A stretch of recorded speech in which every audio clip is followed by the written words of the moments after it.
go to whoever wants to answer it on this one. Before we get into the whole question of fake news, which I know is the title of this, I was having lunch with an old colleague from my Rome days who asked me a sensible question for which I had no sensible answer. Why are we in our line of work so distrusted? I don't quite get it. It seems to me that we don't screw things up more, in my view, than the doctor who loses a patient, or the lawyer who loses a case, or my dry cleaner who lost 6 of my shirts at some point. I've been doing this for 48 years, and there are 2 huge things that have happened, structural things that have happened during that time that I think has led to this moment. The first is that if we're living in the golden age of anything, we're living in the golden age of marketing, which I think is fundamentally an un-American concept, marketing. When we were kids, a lot of us, there were 3 flavors of ice cream, there were 3 networks. For those of us in New York, there were a bunch of newspapers, but there was really just the New York Times and the New York Post at that point, and the Herald. And what's happened since is this revolution in marketing. The fundamental principle of this country is that the things that we have in common are more important than the things that divide us. The fundamental principle of marketing is that the things that divide us are more important than the things that we have in common. And so there are all these niches. And as time has passed and reading has kind of slipped into the darkness among our children and grandchildren, there's no longer 3 networks. There are a whole bunch of different networks, and there are a whole bunch of different niches that people are selling to. And so by the mid-90s, journalism, in fact, high-toned public debate, became Pat Buchanan and Eleanor Clift screaming at each other. Right. Rather than the kind of stuff that most of us sitting up here have done. The second big change kind of goes along with that, and that is that during my 48 years, and I plead guilty to having been a part of it early on, but reformed myself later, the default position of journalism slipped from skepticism, which is where we should be, to cynicism. In the 70s, I worked for Rolling Stone magazine. I was the Washington bureau chief.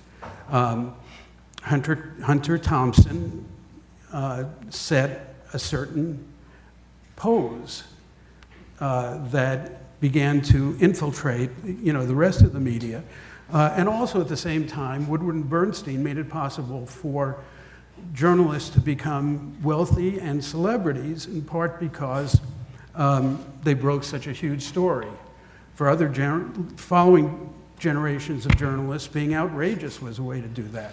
And so we reached a point where in 2000, by 2000, I came to believe that the toughest story to write for a young reporter was a positive story about a politician.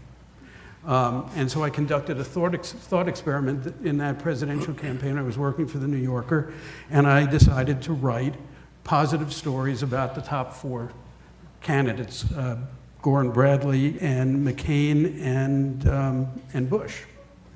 And I was accused of being in the tank every single time. I got angry letters every single time. I thereafter developed an aphorism, which is that cynicism is what passes for insight among the mediocre. And so I really believe that we've brought a lot of this on ourselves. And the final point I'd make is that for those of us who are in the mainstream media, there's been a 40-year assault on us from the right. Yeah. So that's a return to the way things used to be. When New York had 8 daily newspapers, right, that was like, 8 cable networks or blogs. And what that represents is a return, if you go back even further, to when the American press was a party press. So if you look at the unbelievably vicious campaign of 1800, the various newspapers were controlled by the different candidates. One would say, well, Thomas Jefferson is sleeping with his slave, and another would say something negative about, Aaron Burr, one of the other candidates, that would seem, even by today's standards, really rough. then what happened was we moved from that niche system, which a lot of other countries still have, of a party press, to a kind of a consensus press in the 20th century, represented by the New York Times. Right. And that created... many others, too. And many others.